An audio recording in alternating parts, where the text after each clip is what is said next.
Hi everyone, this is Veronica. आज का topic हमारा डिस्कशन का है Sweden's LKAB finds Europe's biggest deposit of rare earth metals. कि यूरोप में अब रेयर अर्थ मेटल्स मिले हैं, इसका क्या सिग्निफिकेंस है, इससे क्या फ़ायदा होगा, ये जो डिस्कवरी है जियोपॉलिटिक्स पे किस तरीके से असर करेगी।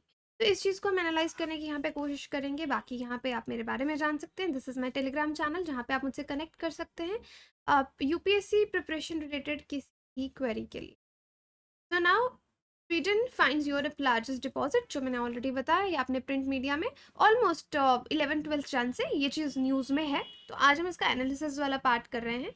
अब स्वीडिश की स्टेट ओन माइनिंग कंपनी है एल कैप, और जनवरी 12 का ये न्यूज़ है, 2023 की हम बात कर रहे हैं, जब उन्होंने ये अनाउंस किया कि बहुत ज़्यादा रेयर अर्थ ऑक्साइड्स उन्होंने अपने देश के नॉर्दर्न एरिया में देखे हैं। और इसका कितना क्वांटिटी होगा, कितना अंदाज़ा लगाया गया है, 1 मिलियन टन से भी ज़्यादा। तो ये कहाँ पे लोकेटेड है? उनके नॉर्दर्न एरिया में, किरूना, ये फार नॉर्थ स्वीडन में ये एरिया है। और ये लार्जेस्ट नोन डिपॉजिट हो गया है अब यूरोप का रेयर अर्थ मेटल्स का। और एक प्रेस कॉन्फ्रेंस के दौरान ही स्वीडन एनर्जी मिनिस्टर एबा बुश जो हैं, उन्होंने ये चीज़ अनाउंस की कि it is a very good news for the people of Sweden and people of Europe, climate को देखते हुए and for all other things, economy को देखते हुए यूरोप के लिए बहुत अच्छा होगा। अब देखो, यूरोप में currently no rare earth metals are mined, minerals are mined. तो यूरोप में फ़िलहाल कोई भी रेयर अर्थ इस तरह का मिनरल वहाँ पे माइनिंग नहीं होता है। और यूरोप क्या करता है, बाकी देशों से जहाँ पे रेयर अर्थ मेटल्स या मिनरल्स जो पाए जाते हैं, उनको वहाँ से इम्पोर्ट करता है बाकी रीजन से। अब बीबीसी की रिपोर्ट के अकॉर्डिंग 98% रेयर अर्थ्स जो भी हैं, वो यूरोपियन यूनियन को चाइना भेजता है। ये लोग चाइना से लेके आते हैं। अब इलेक्ट्रिफिकेशन की बात हो, यूरोप की यूनियन की सेल्फ सफिशिएंसी की बात हो, इंडिपेंडेंस की बात हो, क्योंकि बहुत सी चीज़ें यूरोप कहाँ से इंपोर्ट करता है, रशिया और चाइना। तो आप कह सकते हैं कि रशिया और चाइना पे उसका बहुत ज़्यादा डिपेंडेंस है। रशिया और चाइना अपनी कोई भी बात मनवाने के लिए यूरोप को काइंड ऑफ धमकी दे सकते हैं कि हम अपना ट्रेड आपसे बंद कर देंगे, आपको नहीं भेजेंगे, then they have to look for another routes, right. तो अभी इन चीज़ों पे डिपेंडेंस के लिए, सेल्फ सफिशिएंसी के लिए, अगर आप देखें, यूरोप बहुत ज़्यादा सेल्फ सफिशिएंट नहीं है, और ये चीज़ उनको सेल्फ सफिशिएंट बनने में हेल्प कर सकती है। स्वीडन के इस एरिया की बात हो रही है जहाँ पे रेयर अर्थ मिनरल्स जो है, एलिमेंट्स जो हैं, उनको मिले हैं। रेयर अर्थ एलिमेंट्स होते क्या हैं, ये रेयर अर्थ एलिमेंट्स? तो रेयर अर्थ एलिमेंट्स कह लो, रेयर अर्थ मेटल्स कह लो, 17 केमिकल एलिमेंट्स हैं। जब आप 9th क्लास में, 11th-12th में आपने पीरियोडिक टेबल पढ़ा होगा केमिस्ट्री में, तो आपको पता होगा कि 17 एलिमेंट्स पीरियोडिक टेबल में, जिनको हम रेयर अर्थ एलिमेंट्स कहते हैं, उसमें से 15 लैंथेनाइड्स हैं, जिसमें आपका स्कैंडियम और यूटेरियम भी आता है। और lanthanides and they all have kind of similar properties. तो ये 17 रेयर अर्थ्स, इनके नाम यहाँ पे दिए हैं। ये सब आपको याद करने की ज़रूरत नहीं है, बट जो मेजरली यूज़ होते हैं उनके बारे में आपको मालूम होना चाहिए। और इनकी क्लासिफिकेशन के बाद भी इनमें से बहुत से एलिमेंट्स सच में बहुत रेयर नहीं है, लेकिन रेयर होने के साथ साथ कुछ एलिमेंट्स इनमें से रेडियो एक्टिव भी हैं। One of the rare earths, promethium, is radioactive. So ये एक फैक्चुअल क्वेश्चन है जो आपको प्रीलिम्स के लिए याद रखना, आप रख सकते हैं। तो क्लासिफिकेशन के बाद में भी सच में रेयर ना होने का मतलब है कि बहुत जगह अर्थ पे ये पाए जाते हैं। तो ये देख लो, यहाँ पे इन दोनों को, स्कैंडियम और यूटेरियम के साथ साथ ये जो बाकी के हैं, जो लाइट ऑरेंज कलर में हैं, ये लाइट रेयर अर्थ मेटल्स हैं, और बाकी के हैवी रेयर अर्थ एलिमेंट्स हैं। इस तरीके से आपको पीरियोडिक टेबल में ये दिखेंगे।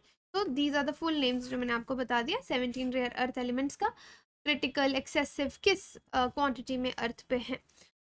अब किस लिए ये रेयर अर्थ्स अगर मिले हैं, तो इनका यूज़ किस लिए होता है? तो आपको मालूम होना चाहिए कि जो आज आप टेक्नोलॉजी यूज़ कर रहे हो, उसमें बहुत ज़्यादा रेयर अर्थ एलिमेंट्स जो हैं वो यूज़ होते हैं आपके इलेक्ट्रॉनिक्स में, कंप्यूटर्स में, नेटवर्क्स में, इन्वायरमेंट को मिटिगेट करने के लिए, नेशनल डिफेंस सिस्टम में, ट्रांसपोर्टेशन को लेकर, हेल्थ केयर को लेकर, आपके रेयर अर्थ्स जो हैं, क्लीन एनर्जी में इनफैक्ट इनका बहुत ज़्यादा यूजेज है। For example, if you talk about scandium and yttrium, so you can see television and fluorescent lamps में ये यूज़ होता है, और दूसरा ड्रग्स में यूज़ होता है। जो रूमेटॉइड अर्थराइटिस या कैंसर है उसको ट्रीट करने के लिए ये यूज़ होता है। और बहुत सारे रेयर अर्थ एलिमेंट्स ये इन यूजेस के साथ साथ स्पेस टेक्नोलॉजी में यूज़ होते हैं, शटल कंपोनेंट्स बनाने में काम आते हैं, jet engine turbines, drones. Cerium जो है most abundant rare earth element है, और इस and it is very essential to NASA space shuttle programme. तो यहाँ पे कुछ जैसे ये जो नाम है इनको आप याद रख सकते हो कि कहाँ कहाँ पे यूज़ होते हैं, टू बी स्पेसिफिक।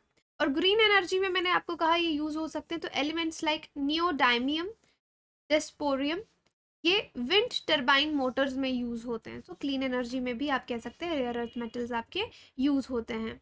प्लस जो हम अब कोशिश कर रहे हैं इंटरनल कंबस्शन कार से इलेक्ट्रिक व्हीकल्स में शिफ्ट होने के लिए, that is also clean energy. तो वहाँ पे भी आपका रेयर अर्थ मेटल का बहुत डिमांड है, मैग्नेट्स का स्पेशली, जो कि किससे बनते हैं, नियोडाइमियम, बोरॉन और आयरन से, बैटरीज के लिए। तो यहाँ पे ये एग्जाम्पल्स तो आपके 17 के 17 नहीं भी याद रख सकते, तो 1 2 3 4 5 और स्कैंडियम यूटेरियम, ये 6-7 आप याद रख लेंगे तो आपको कहीं मेंस आंसर राइटिंग में बहुत हेल्पफुल हो जाएगा। Now what does discovery mean for Europe and the world. तो चलो ये बात हो गई कि हाँ स्वीडन में यानी यूरोप में आपको रेयर अर्थ मेटल्स मिल गए। रेयर अर्थ मेटल्स क्या होते हैं, कहाँ यूज होते हैं। अब यहाँ पे हमने करंट अफेयर के साथ साथ थोड़ा सा साइंस एंड टेक वाला पार्ट भी कर लिया, और अब हम आता है थोड़ा सा जियोपॉलिटिक्स कि यूरोप और दुनिया के लिए इसका क्या मतलब है। अब देखो चाइना के साथ या वेस्टर्न कंट्रीज के साथ जो रिलेशनशिप्स हैं हर देश के ऊपर नीचे होते रहते हैं। तो अब ये जो नई डिस्कवरी हुई है, तो स्वीडन के लिए या यूरोप के लिए आप कह सकते हैं थोड़ा सा रिलीफ हो सकता है, क्योंकि बहुत ज़्यादा डिपेंडेंस उनका रशिया और चाइना पे है। और चाइना रेपिटेडली अपनी मोनोपोली रेयर अर्थ मार्केट में रखने के लिए अपनी बातें अपने जियोपॉलिटिकल एजेंडाज के लिए उनको सक्सेसफुल कराने के लिए मनवाता रहता है। फॉर इंस्टेंस ये एग्जांपल आप दे सकते हो, 2010 में बीजिंग ने जापान का एक्सेस जो है रेयर अर्थ एलिमेंट्स का वो ब्लॉक कर दिया था over Tokyo's detention of Chinese fishing trawler captain. तो टोक्यो ने वहाँ पे उनके एक कैप्टन को पकड़ लिया था, तो चाइना ने कहा हमारे आदमी को छोड़ो वरना अभी ब्लॉक करते हैं, और ब्लॉक कर दिया। तो आप देख सकते हैं कि जियोपॉलिटिक्स में अपनी बातें मनवाने के लिए किस तरह से चाइना अपनी मोनोपोली को यूज़ करता है। तो now which products require rare earth elements, तो ये मैंने आपको पहले भी यूजेज इनकी सिग्निफिकेंस बता दी है, but few more, superconductors, cellphones, catalyst, polishers, magnets, इन सब में आपको ये rare earth metals are important. और दूसरा क्वेश्चन कि अर्थ में सॉरी इंडिया में रेयर अर्थ एलिमेंट्स कहाँ कहाँ पाए जाते हैं, तो आपको पता होना चाहिए मोनाजाइट जो है मेन रेयर अर्थ मिनरल है जो इंडिया में पाया जाता है, लेकिन इसमें रेडियो एक्टिव थोरियम भी इसके साथ है, इसलिए हम इसको स्टोर नहीं कर सकते, ना ही इसको ज़्यादा माइन किया जाता है। जो मिनिस्ट्री ऑफ माइंस है वो ये मानते हैं कि रेयर अर्थ एलिमेंट्स जो राजस्थान, छत्तीसगढ़, झारखंड में है उनमें थोरियम का कंटेंट कम है, उनको एक्सट्रैक्ट किया जा सकता है। ओके, तो this is the problem with monazite. तो यहाँ पे ये पूरा वर्ल्ड का टोटल दे रखा है कि देखो चाइना के हिस्से में कितने सारे रेयर अर्थ एलिमेंट्स हैं। सो मार्केट में ऑब्वियसली इस फील्ड में उसकी मोनोपोली है, this is something natural which China has. फिर वियतनाम भी आता है, देन यू हैव रशिया भी है, एंड देन ये छोटी छोटी कंट्रीज, इनके छोटे छोटे ऑस्ट्रेलिया, साउथ अफ्रीका, टंजानिया, ग्रीनलैंड और बाकी कंट्रीज 0.2%। तो आप देख सकते हैं कि 37.9% शेयर तो सिर्फ चाइना का है। तो ये पूरे रिजर्व का डेटा है। सो जैसे ट्रम्प एडमिनिस्ट्रेशन आई थी, उन्होंने टेलीकॉम जो था जायंट हुआई में उसके खिलाफ एक्शन लेने की कोशिश की थी, लेकिन तब चाइना ने एकदम धमकी दे दी थी कि कुछ प्रोडक्ट्स जिनमें रेयर अर्थ्स बीजिंग टेक्नोलॉजी भेजता है तो वो एक्सपोर्ट रिस्ट्रिक्शंस लगा देगा। तो अगेन वही बात चाइना की मोनोपोली की, चाइना अपनी मोनोपोली करता है, therefore it didn't come as a surprise. तो लास्ट ईयर क्या हुआ है, अगस्त में यूएस और 10 और नेशंस हैं, इन्होंने चाइना की रेयर अर्थ मार्केट में, रेयर अर्थ एलिमेंट्स की मार्केट में मोनोपोली को तोड़ने के लिए, डोमिनेंस को तोड़ने के लिए ये एक ग्रुप बनाया है ग्लोबल मार्केट में चाइना को थोड़ा नीचे करने के लिए, मिनरल सिक्योरिटी पार्टनरशिप। तो एमएसपी क्या है ये आपको मालूम होना चाहिए, क्यों इसको बनाया गया है, इससे रिलेटेड है। तो you should know about it. As per the report जो ये अलायंस बना है, प्राइमरली उनका फोकस है कि चाइना कैसे कैसे इवॉल्व हो रहा है, इंफ्रास्ट्रक्चर जो रेयर अर्थ मिनरल्स के लिए क्रिएट कर रहा है। तो सिमिलर काम ये लोग भी यहाँ पे करेंगे ताकि चाइना पे डिपेंडेंस इनकी कम हो। But however we can not deny the China's dominance, क्योंकि नेचुरली उनके पास सबसे ज़्यादा शेयर इसका है। तो चाइना की मोनोपोली, तो अब यहाँ पे ये क्वेश्चन उठता है कि ओके, अब स्वीडन में हमको मिल गया है इतना बड़ा रिजर्व, तो चाइना का डोमिनेंस क्या ख़त्म होता है? तो आंसर इज़ नो, इतनी जल्दी ख़त्म नहीं होगा, नेक्स्ट फ्यू ईयर्स तक रहेगा। क्योंकि स्वीडन में जहाँ पे इनको रेयर अर्थ एलिमेंट्स मिले हैं, ऐसा नहीं कि with in a month, with in 2 months वहाँ पे माइनिंग शुरू हो जाएगी। इट विल टेक ईयर्स, बहुत साल लग जाएंगे ऑपरेशन शुरू करने के लिए स्वीडन में जहाँ पे डिपॉजिट्स मिले हैं।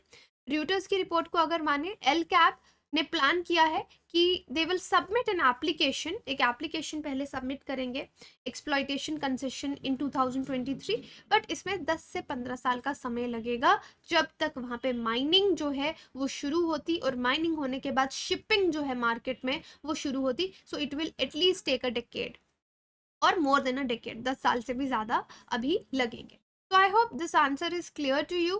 पहली बात कि स्वीडन में कहाँ पे रेयर अर्थ मिनरल्स मिले हैं, वो क्या होते हैं, किन किन चीज़ों में यूज़ होते हैं, मार्केट शेयर किस कंट्री का सबसे ज़्यादा है, क्या डेटा, रिजर्व डेटा किस तरह से है इसका, और दूसरा कि क्या जियोपॉलिटिक्स पे इसका असर पड़ेगा। सो यू शुड नो, ये स्लाइड बहुत इंपॉर्टेंट है कि एकदम अभी शुरू नहीं होने वाला है, बट हाँ 10-15 सालों में they can start the mining. बाकी आप अपनी तैयारी हमारे साथ आसान कर सकते हैं।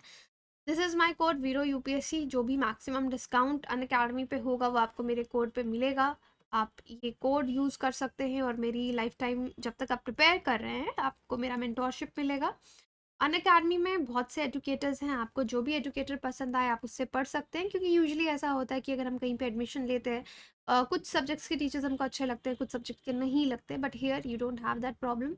आपको जो भी टीचर अच्छा लगे आप उससे पढ़ सकते हैं, आप पे कोई ग्रुप थोपा नहीं जाएगा, आप अपने मनपसंद बैच में एनरोल कर सकते हैं। जैसे अभी आरंभ बैच शुरू हो रहा है, 27 Jan से शुरू हुआ है, एंड ईएमआई पे भी कोर्स ले सकते हैं ताकि आपके पॉकेट्स पे बर्डन ना पड़े। एनसीईआरटीज़ का कोर्स 3999 में अभी ये शुरू हो रहा है, 1 फरवरी से हो चुका है इनफैक्ट, एंड 4 फरवरी से ऑफलाइन सेंटर में भी क्लासेस शुरू हो रही हैं। आप यहाँ पे भी पढ़ सकते हैं ऑफलाइन इनकेस आप पढ़ना। Thank you so much.